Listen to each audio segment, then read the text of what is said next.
आज की जो वीडियो का टॉपिक है वो 10th क्लास की केमिस्ट्री का टॉपिक है पीएच, एसिड और बेस। एसिड एंड बेसिस जो हमारे पास कुछ फूड्स होती हैं उनका टेस्ट क्या होता है, सॉर होता है। और सॉर किसे कहते हैं, हम खट्टे टेस्ट को कहते हैं। जिन फ्रूट्स का खट्टा टेस्ट होता है वो क्या होती हैं, एसिड्स होती हैं। उसके बाद बेसिस जो होती हैं ऐसी फूड्स जिनका टेस्ट क्या होगा, बिटर होगा। बिटर कड़वे को कहते हैं, वो क्या होंगी, बेसिस होंगी। एसिड्स एंड बेसिस, केमिकल्स में भी classified as an acid and bases. कुछ हम केमिकल्स को क्या करते हैं, क्लासीफाई करते हैं टू बेसिस पे, एसिड्स और बेसिस में। और कुछ थिंग्स ऐसी होती हैं जो कि ना तो एसिड्स होती हैं ना बेसिस होते हैं, उन्हें हम न्यूट्रल का नाम देते हैं। और हम पीएच से मालूम करते हैं कि सोल्यूशन जो है वो कितना एसिडिक और बेसिक है। एसिड्स ऑफन टेस्ट सोर, एसिड्स का जो टेस्ट होता है वो खट्टा होता है। Strong acids can burn the skin and the eyes, जो स्ट्रॉन्ग एसिड्स होते हैं वो हमारी आइज़ और स्किन को क्या करते हैं, जला देते हैं। Strong acids can dissolve the metal, जो स्ट्रॉन्ग एसिड्स होते हैं वो मेटल्स को डिजोल्व कर देते हैं। और एसिड्स के एग्जांपल में आ जाएगा लेमन जूस, विनेगर और कार्बैटरी एसिड, जो कि कार्बैटरी एसिड्स क्या होते हैं, बहुत ज़्यादा डेंजरस एसिड्स होते हैं। Basis can test bitter, sweetish और साल्टी, बेसिस का जो टेस्ट होता है कड़वा हो सकता है, मीठा भी हो सकता है और साल्टी भी। Strong bases can burn the skin and eyes, जो स्ट्रॉन्ग एसिड्स होते हैं वो हमारी स्किन को और आइज़ को क्या कर देते हैं, जला देते हैं। Bases react more easily with the protein than with the matter, जो बेसिस होती हैं वो प्रोटीन के साथ बहुत ईजिली रिएक्ट कर जाती हैं, लेकिन जो मेटल्स होते हैं उनके साथ ईजिली रिएक्ट नहीं कर सकती। They are often used for cleaning, हमें इन्हें क्लीनिंग पर्पज़ के लिए भी यूज़ करते हैं। और जो बेसिस होते हैं उनके एग्जांपल्स में मिल्क आ जाता है, बेकिंग सोडा आ जाता है, सोप और ड्रेन क्लीनर आ जाता है। उसके बाद कुछ सब्सटेंसेस ऐसे होते हैं जो ना तो एसिड्स होते हैं और ना बेसिस होते हैं, उन्हें हम न्यूट्रल कहते हैं। और इसमें क्या आ जाएगा, प्योर वाटर आ जाएगा। जो ड्रिंकिंग वाटर होता है वो क्या होता है, न्यूट्रल होता है।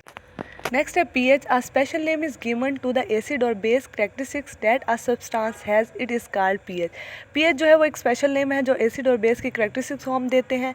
जो पीएच में पी होता है वो पोटेंशियल को डोनेट कर रहा होता है, और जो एच होता है वो किसको स्टैंड कर रहा होता है, हाइड्रोजन आयंस की कंसनट्रेशन को। तो इसकी डेफिनेशन ये बन जाएगी कि सब्सटेंस का पोटेंशियल हाइड्रोजन आयन को अपनी तरफ अट्रैक्ट करने का जो होता है उसे हम पीएच कहते हैं। How do we measure pH, अब हम पीएच को मैयर कैसे करेंगे, पीएच पेपर से मैयर करते हैं। We measure pH by using the special strips of the paper called the pH paper. Special strips बनी हुई होती हैं पेपर की, उससे हम क्या करते हैं, पीएच मालूम करते हैं। हाउ डज़ इट वर्क, अब जो पीएच पेपर है वो वर्क कैसे करता है वो हमने देखना है। सबसे पहले हम क्या करेंगे, एक पेपर लेंगे, उसको केमिकल से ट्रीट कर देंगे। उसी पेपर पे ही क्या होगा, कलर चेंज शो होगा, जिससे हम पीएच बताएंगे किसी भी सब्सटेंस की।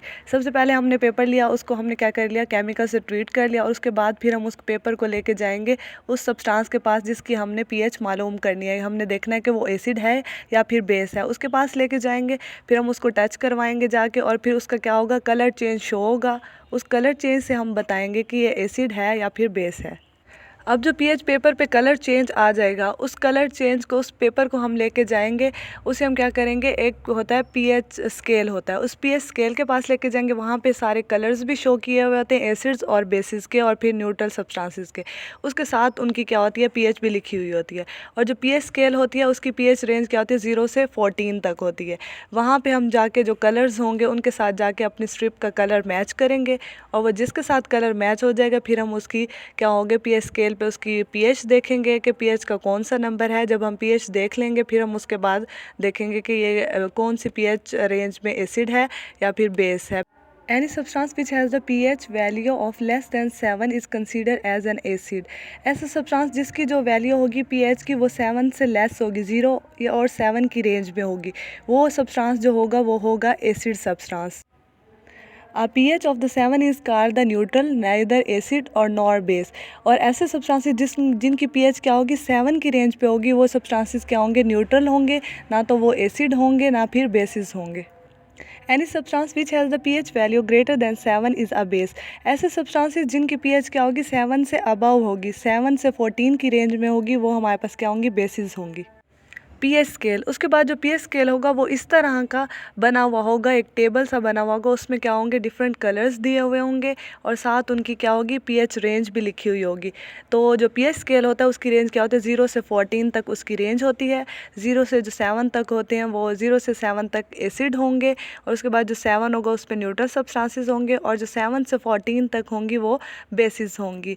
और इस पीएच स्केल में ये डिफरेंट कलर्स दिए गए हैं, इन कलर्स के साथ हम अपनी स्ट्रिप्स को आके मैच करते हैं। फिर उसके बाद साथ ही उनकी पीएच लिखी हुई है, और उसके बाद हम साथ उसकी पीएच देखते हैं और फिर हम बताते हैं कि ये एसिड है या बेस है। Why is pH important. अब हम ये देखेंगे कि pH इतनी इंपॉर्टेंट क्यों है, हम pH के बारे में पढ़ रहे हैं और pH मालूम भी कर रहे हैं।